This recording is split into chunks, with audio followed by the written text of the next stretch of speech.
It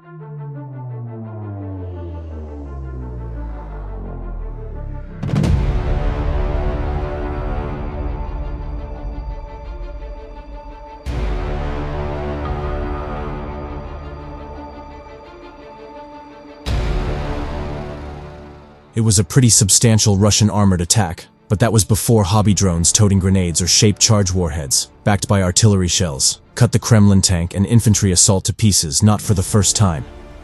Images of the battle, published by a Ukrainian drone operator unit called the Perun Group, showed more than a dozen Russian tanks, infantry fighting vehicles and tracked personnel carriers abandoned along a road in adjacent fields to the south, the village Novomykhailivka near Avdiivka in the Donetsk region, where Russian forces have launched assault after assault for months.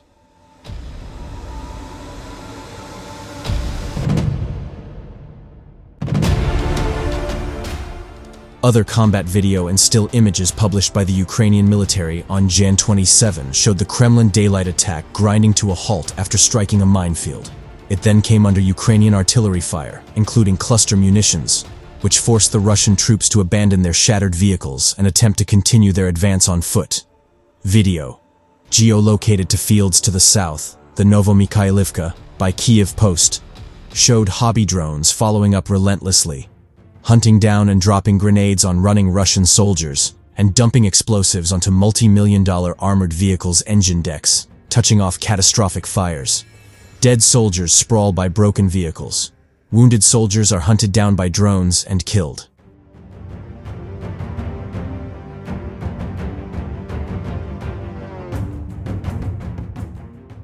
The edited 149-second video showed 3 drones dropping grenades on running Russian soldiers, leaving some visibly wounded. FPV drones, one-way kamikaze strike, aircraft, destroy 2 more armored personnel carriers and 1 tank, by smashing into the abandoned armored vehicles, detonating and setting them on fire.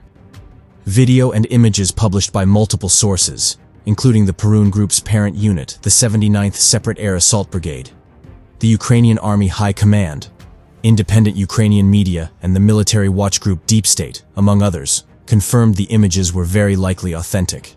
They further commented that the same scene played out at least twice in the past week, on Jan 21 and Jan 25.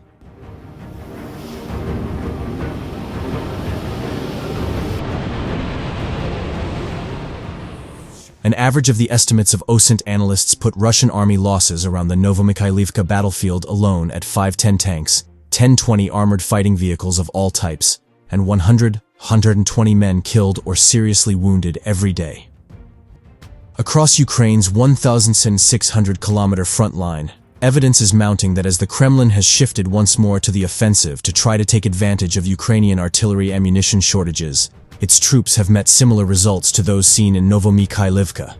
Well-armed fighting columns approach Ukrainian lines, vehicles are stopped by mines, artillery, or even heavy mud, and then soldiers leave the static broken-down vehicles on foot to come under punishing attacks by drone swarms.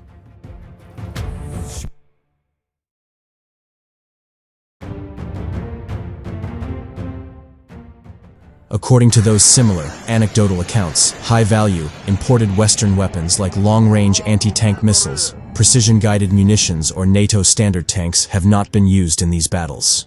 The Ukrainian military publishes evidence such as video or soldier accounts that back up some but not all claims of the levels of kills compiled from engagements across the front, and only rarely identifies the weapon systems causing the damage.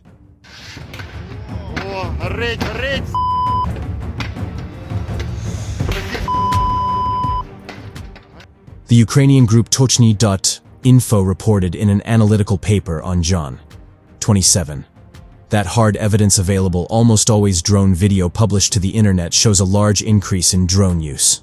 In less than 4 weeks in January, Ukrainian small drone operators launched 533 FPV strikes against Russian troops or combat vehicles, almost double the October confirmed count. The most intense use of hobby drones, the report said, was in the eastern Donbas city of Avdiivka sector, which has become Russia's current top objective.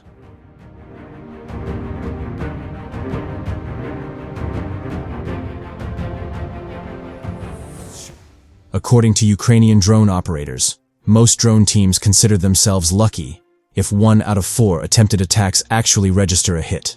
In the war's southern sector, near the city of Kherson, where Ukrainian Marines have held a bridgehead on the left bank of the Dnipro River since October, volunteer financing, including a recent collection appeal by the high-profile drone organizer Robert Brovdy, reportedly brought in the equivalent of $800,000 in less than a week.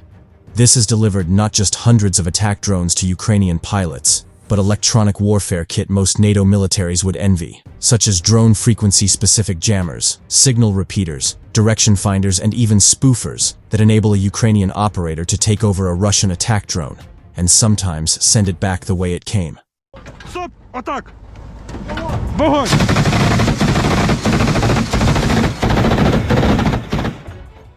Ukrainian drone pilots operating along the narrow Kherson bridgehead destroy, on average, 10 or more Russian combat vehicles a day, and destroy or intercept more than 500 Russian attack drones a month. 3/4 of those launched against them, Brovdy said in a John 15 interview with a Kyiv television channel. One Russian response to Ukrainian drones swarming in the Kherson airspace was registered on John 26 by the pro-Kremlin VDV Za Chesnost и Spravedlivost. This long-standing pro-Kremlin channel frequently comments on operations by the Russian Army's Joint Forces South, which has tried and failed to eliminate the Ukrainian bridgehead across the Dnipro.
Пострел!